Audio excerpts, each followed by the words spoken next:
Hello and welcome back to the Toffee Blues YouTube channel, your source for all things Everton. My name is Thomas, back on the channel today with another preview for games coming thick and fast in this winter period.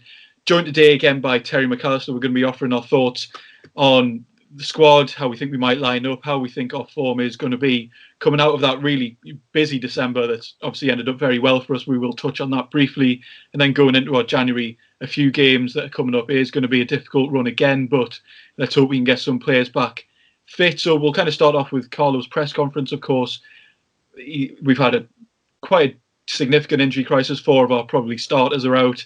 Allen, Luca Dean, James Rodriguez, and Richarlison, of course, with a concussion. It sounds like Richarlison's back for the West Ham game. Luca Dean will not be. Apparently, he's going to be back in training next week. James Rodriguez still out, but Carlo's hoping he might be back for the FA Cup game. We'll touch on that a bit as well. And Allen, maybe the end of January. So Terry, just start off. What was your reaction to that injury news today? I mean, it's good news, isn't it? I mean, I think a lot of people expected Richarlison to be back quickly because, concussion, it's, concussion protocol. Brilliant that the club definitely, should always adhere to that, but it's not a long-term thing, is it? It's a bad time to get one in December when games pile up, but, with a twist of, fate, we've not had the City game, so when that's rearranged, Richarlison won't be concussed anymore, so he'll only have missed the Sheffield United game. He's massive. He's one of our, most potent players. Luca Dean, although doesn't really help us in this game, that's fantastic news. Just getting him back a lot quicker than expected. I think judging from what Carlo said, he's been quite surprised with his pace of recovery. He's back quicker than they expected, but at the minute, the team has really stepped up. Some of the games haven't been pretty, especially the Sheffield United game. But the likes of Iwobi, Ben Godfrey, they've come into the team and done an excellent job. So we haven't really suffered yet without those players. Yeah, and kind of moving on to West Ham now, because of course we've definitely had an injury crisis. I don't think that's deniable. They seem like they have their full squad fit. They did have a few issues with COVID a bit earlier in the season, but they seem all right now. But that hasn't really reflected in their form in the last four games. They haven't won, losing to Chelsea, drawn with Palace and Brighton, and then getting a decent result against Southampton, of course, who are doing very well. But a 0-0 draw there, so not the best run of form. They're having a fairly average season all in all, but as we know in this league, a few wins together over you back up again. In terms of confidence, Terry, how are you feeling going into this?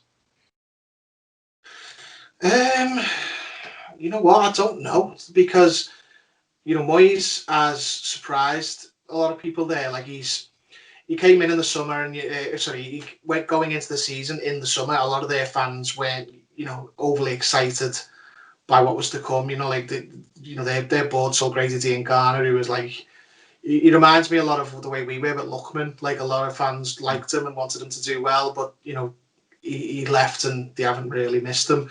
But Moyes is doing what Moyes does. He's got them organised. He's got them hard work, and he's settled on more or less settled on an 11. He's playing 3-4-3, which I never saw him play at Everton, but that way he's learned that well since he's been gone. But he's got a good 11 players there, good 11, 12 players, and he's sort of relying on them. As long as he can keep them fit, I think they'll have a decent season, especially when you consider staying up was the target before they came into the season. That's the good side of Moyes, the hard work, the doggedness, the being hard to beat. The bad side of Moyes is coming out as well, though, and I think it's exacerbating their fans a little bit. He strangles creative players. That he's had, say, Benrahma at the club since that sort of mini transfer window for domestic deals. He brought him in that window, and he's hardly played him. And when he has played him, he's given the shortest of short leashes. He hasn't really given him a proper chance, and he's got the potential to be a really good player for them because he doesn't run enough. Moyes is not sticking with him, so that's a good thing for us because I think we'd have more trouble with the likes of him than we will with other players. And I'm not mentioning any names because they'll bite me on the arse and score if I do. But Benrahma's a really good player, and the fact that seemingly Moyes doesn't seem to trust him just yet is a good thing for us. But this might be a hard game for us anyway, because they will match our work rate. Because David Moyes' teams are they're not lazy. They don't play if they're not lazy. If you don't run, you don't play for David Moyes. Yeah, it's definitely a game I'm concerned about. We know how hard they work, as you've alluded to there, and as you mentioned before as well. I think staying up was the target. As I said, before, they're having an average season. They are only 6 points off us now. That's how close the table is between 10th and 4th and above. Of course, in terms of the quality performance, I mean, we can expect.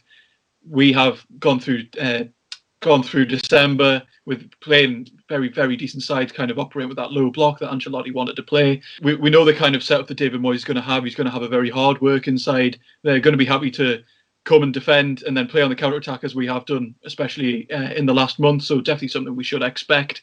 And as well, injuries is going to be massive again. We can't just keep talking about injuries because, of course, as I met, we've had a brilliant month. A lot of players have stepped up, but in terms of comparing how many players we're missing, I think they're really missing Masuaku. I'm not sure if David Moyes has done his press conference yet.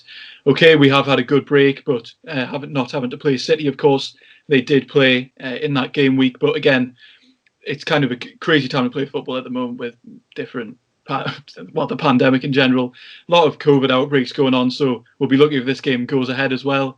There has been talks of this 2-week circuit breaker, which I don't think it's going to happen because fixtures need to get played at the end of the day. But as I said, I think it's going to be quite an unpredictable game.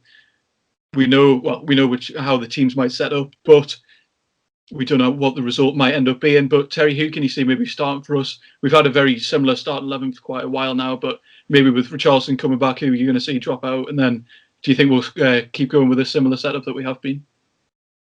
Yeah, I think the same 11 as Sheffield United, except Gordon will come out for Richarlison. I think the game where you would have seen the rotation probably would have been the City game, but that hasn't happened, so there's no need to do it now. We've had a decent, rest, or like a normal rest between games now. Accidentally, I think City, you would have seen, Tosin and Bernard and everyone start, whereas now we've got those extra days in the tank. I think we'll just see the same team, and we'll just crack on then into January until we get injured players back. Yeah, and you mentioned Ben Rama before, saying a player that he can be dangerous. He did have a brilliant season last season in the Championship, but has been fairly kept on the leash so far. Who are you most worried about coming up against in this West Ham side? So if you really, Jared Bowen's a good player, but he's on their right hand side, which means he's against Ben Godfrey, who's in a really good run of form for us. That doesn't mean Bowen won't do anything, but I'm comfortable with Ben Godfrey at left back. Where I worry about West Ham having better quality than us is in centre midfield, because we've got Allen injured, and although Davies had a really good game against Sheffield United and Decore's in a good run of form, I worry about Thomas Souček. Thomas Souček's a really good player for them. Going both ways, it's an overused expression, but he's a proper box-to-box midfielder going forward, and defensively he's really good. So it sounds a bit weird to say a centre midfielder is the danger man, but it's where we're weak and it's where they're strong. So Souček and centre midfielders, what worries me more than anything. Yeah, especially with the way that West Ham might set up. He's had a brilliant season so far. I think I probably agree as well. Jared Bowen's done very well, probably slightly better than some people expected. Going forwards, if they are going to play on the counter-attack, we don't exactly know how they're going to set up, but looks to be a very dangerous player. I think we've kind of got rid of that cliche now that we do struggle against big centre forwards. Haller, he's not playing well at all.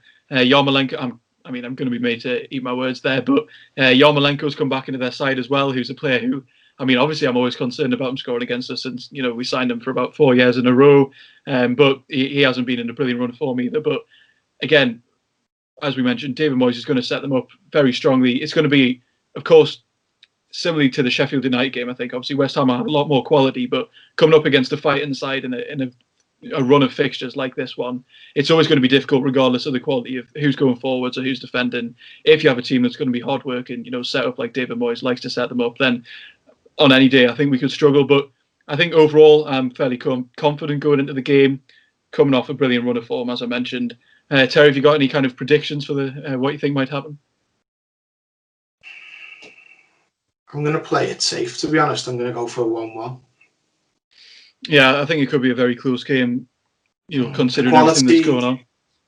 quality of the games this time of year drops dramatically, and they're a much better team than Sheffield United are. So I think we could be on for the draw here, just because eventually we're going to pull up a blank, because this 11 players that we've got to choose from suits playing the more expansive teams, because it's more set up to counter attack, whereas the other to play another team who are also well drilled and set up to counter attack might be too similar and bump up against each other. So it seems defeatist, or it seems like should be looking to win. I think 1-1. Yeah, especially with, of course, we know Ben Godfrey and Mason Holgate have played very well. However, they aren't natural fullbacks, and we saw that a lot of the time against Sheffield United, against a team who are going to defend. Maybe they don't provide the width of a natural fullback like Coleman, who could come back into the side. Of course, Holgate's doing very well, but to be honest, when he's back, I'd like to see that kind of natural fullback in that role, especially against a side like West Ham at home, to provide the width, to provide the overlap. For Iwobi, who I'd imagine be playing on the right, who recently in a great run of form, but I think suits when he comes inside a lot more than if he stays out wide. Other than that, that would be the only change I'd make, bringing Coleman back in. I'm not sure who I'd take out over Yerry Mina or Michael Keane, though, because I'd want to put Mason Holgate centre-half. To be fair, I would have said Mina, but Mina's been doing very well for the past few weeks, so I think it's fairly 50-50 between him and Michael Keane. In terms of my prediction, I'm going to go for a 2-1 win, purely because of the run of form we are in. I think momentum's everything at this stage in the season, and I think we can probably keep it going. I can see us conceding, but if they score early, we will make it very difficult for ourselves, I think, especially with us being the home side. But that's pretty much it for the video. West Ham at home, 5:30 on New Year's Day. Let's hope for a good result. Let us know your predictions down below in the comments. Do you think we're going to win? How do you think we're going to set up? Of course, we know Richarlison will almost definitely come back into the side. Will you be playing Coleman for that more natural width?